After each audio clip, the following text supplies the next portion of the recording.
Hello दोस्तों, एक और बहुत ही मज़ेदार नया कहानी। कई साल पहले की बात है।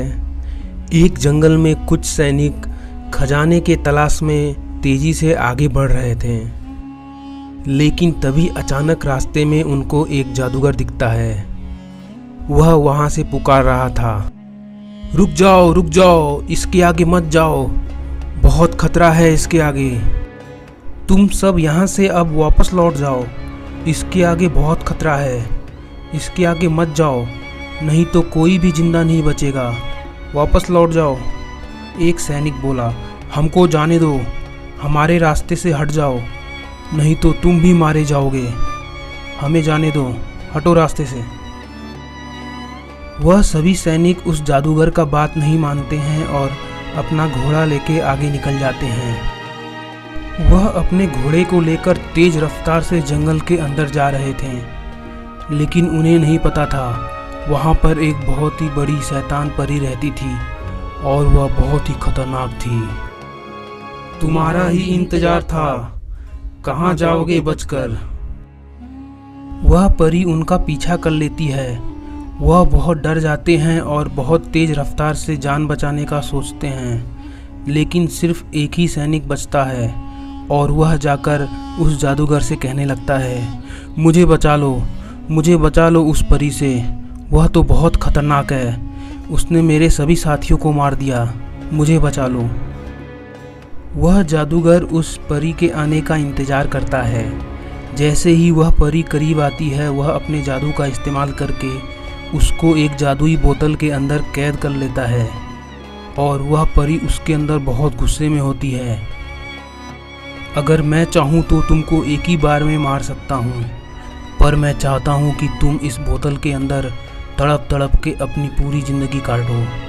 तुमने बहुत मासूमों की जान ली है, कब तक मुझे इसके अंदर कैद करके रखोगे।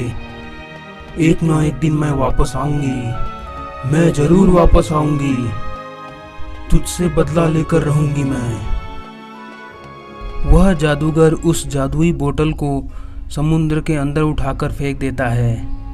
कई सालों तक वह बोतल समुद्र में तैरता रहता है और धीरे धीरे तैरते तैरते एक दिन वह बोतल शांतिपुर गांव के पास आ जाता है। उस शांतिपुर गांव में एक मनीष नाम का लड़का रहता था। उसके पास परी का दिया हुआ एक बहुत ही सुंदर सा जादुई पेन था। वह उस पेन की मदद से गांव के लोगों की बहुत मदद किया करता था। वह उनके लिए ज़रूरत की चीज़ें बनाया करता था। एक दिन उसने एक गरीब आदमी के लिए फ़ोन कार बनाया। बहुत देर तक वह एक बहुत ही अच्छा फ़ोन कार बनाता है और थोड़ी देर बाद वह एकदम असली बन जाता है। देखते ही देखते वह फ़ोन कार एकदम बड़ा हो जाता है। उस फ़ोन कार को पाकर वह गरीब आदमी बहुत खुश होता है और उसको लेकर गांव के अंदर घूमने लगता है। इस तरह वह उस कार को बहुत चलाता है और बाद में मुंह धोने के लिए पानी की ओर बढ़ने लगता है। दूसरी तरफ उस जादुई बोतल के अंदर फंसी हुई परी अपना रूप बदल के एक बच्चे का रूप ले लेती है। वह बोतल तैरते तैरते उस गरीब इंसान के पास चला जाता है। वह उस बोतल को देखकर बहुत हैरान होता है और छोटे बच्चे को उसके अंदर देख के उस बोतल को उठा लेता है। वह बच्चा कहता है, मुझे आज़ाद कर दो, मुझे एक शैतान परी ने इसके अंदर कैद कर लिया था, मुझे आज़ाद कर दो जल्दी। लेकिन जैसे ही वह आदमी उस बोतल को खोलता है, उसके अंदर से शैतान परी बाहर आ जाती है। बहुत इंतजार किया है मैंने, बहुत भूख लगी है मुझे, कहाँ भाग रहा है, रुक जा। उसके बाद वह परी उस फ़ोन कार को लेकर गांव में जाती है। वह बहुत दिनों से भूखी थी, इसीलिए वह 4 भैंसों को पकड़कर लेकर चली जाती है। यह बात पूरे गांव में फैल जाती है और मनीष को भी पता लग जाता है। वह एक बहुत ही स्ट्रांग नोकिया जैसा फ़ोन कार बनाता है और परी के आते ही उसके फ़ोन कार से टकराकर उसके फ़ोन को तोड़ देता है। उसके बाद प्लान के मुताबिक एक आदमी चारों ओर आग लगा देता है वह परी उस फ़ोन के अंदर कैद हो जाती है हमेशा के लिए। एक और नया कहानी। बहुत समय पहले की बात है। कुछ सैनिक खजाने के खोज में समुद्र के बीच में घूम रहे थे और वह अपना नाव लेकर एक टापू के पास पहुंचते हैं। देखो, हम लोग टापू के बहुत करीब पहुंच चुके हैं। वहां पर बहुत सारा खजाना है, पर पता नहीं कुछ और भी हो सकता है। ठीक है, तुम हमला करने का तैयारी करो। वहां पर जो कुछ भी होगा हम उसको मार देंगे और सारा खजाना लूट लेंगे। इस तरह वह कुछ देर बाद उस खजाने वाले टापू के पास पहुंच जाते हैं और वहां पर देख के हैरान हो जाते हैं। वहां पर चारों ओर खजाना ही खजाना था, लेकिन उस टापू पे खजाने के अलावा दो बहुत खतरनाक दानव रहते थे और उनका एक छोटा सा बच्चा भी था। वह दानव उन सभी नाव को देखकर एकदम परेशान हो जाते हैं और अपने बच्चे को बचाने का सोचने लगते हैं। कुछ देर तक सोचने के बाद वह एक पेड़ के टहनी को तोड़ते हैं और अपने बच्चे को उस पर रखकर समुद्र में भेज देते हैं और उसके बाद नाव के ऊपर हमला करने जाते हैं। लेकिन उधर सभी सैनिक नाव से आग के गोले का बारिश करने लगते हैं। आग के गोले के लगने के कारण वह दोनों दानव वहीं पर मर जाते हैं और उसके बाद सभी सैनिक बहुत सारे खजाने को लूटकर नाव पे रखकर वापस चले जाते हैं। उधर दूसरी तरफ वह छोटा दानव समुद्र में बहते बहते चंदनपुर नाम के गांव के पास पहुंच जाता है। उसको आते देख सभी लोग डर जाते हैं और अपने अपने घर की ओर भागने लगते हैं। वह छोटा दानव लोगों से दोस्ती करना चाहता था, लेकिन लोग उसको देखकर डर के भाग जाते हैं। इस तरह कुछ दिन बीत गया। वह दानव बहुत ही उदास रहने लगा। उसको समझ में नहीं आ रहा था कि वह क्या करे।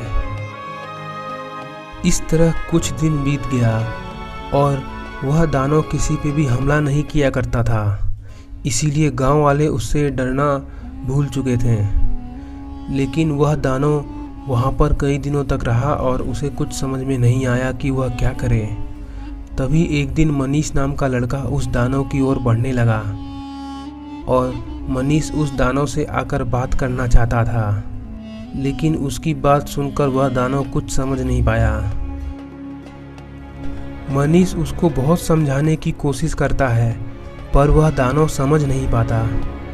इस तरह मनीष उस दानव को अपने घर लेकर जाने लगता है।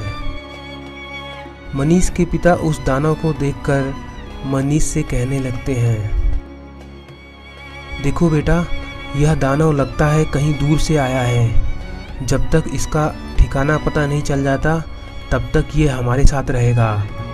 इसके खाने का इंतजाम करो।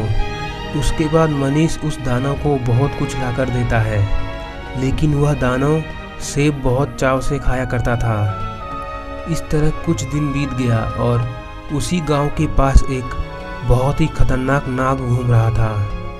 वह उड़ते हुए नदी के पास आया और सोचने लगा, नागों की दुनिया पे राज करने के लिए मुझे और शक्तियों की ज़रूरत है। नागों की दुनिया पे हमला करने के लिए मुझे अपना एक बहुत बड़ा टीम बनाना पड़ेगा।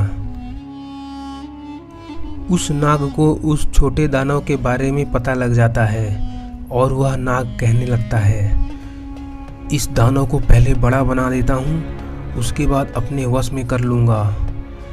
ऐसा सोचकर वह नाग उस दानव के ऊपर शक्ति का इस्तेमाल करता है, लेकिन वह शक्ति जाकर मनीष के पिताजी को लग जाता है और यह सब देखकर वह नाग वहाँ से जल्दी से भाग निकलता है। उधर दूसरी तरफ शक्ति के इस्तेमाल के कारण मनीष के पिता बहुत लंबे हो जाते हैं। यह सब देखकर सभी हैरान हो जाते हैं। लगता है उस दानव को अपनी ओर आकर्षित करने के लिए कुछ और करना पड़ेगा। उसको पकड़ने के लिए कोई दूसरा प्लान बनाता हूँ, वह मेरे बहुत काम आएगा। ऐसा सोचकर वह नाग अपने शक्ति का इस्तेमाल करके एक सेब का पेड़ प्रकट करता है। उधर दूसरी ओर मनीष और वह दानव वहीं पर खेल रहे थे और मनीष बॉल लेने के लिए दूसरी ओर चला जाता है। वह दानव सेब के पेड़ को देखकर पानी में तैरकर उसके पास जाने लगता है। उधर वह नाग उस पेड़ के ऊपर छुपकर बैठा था।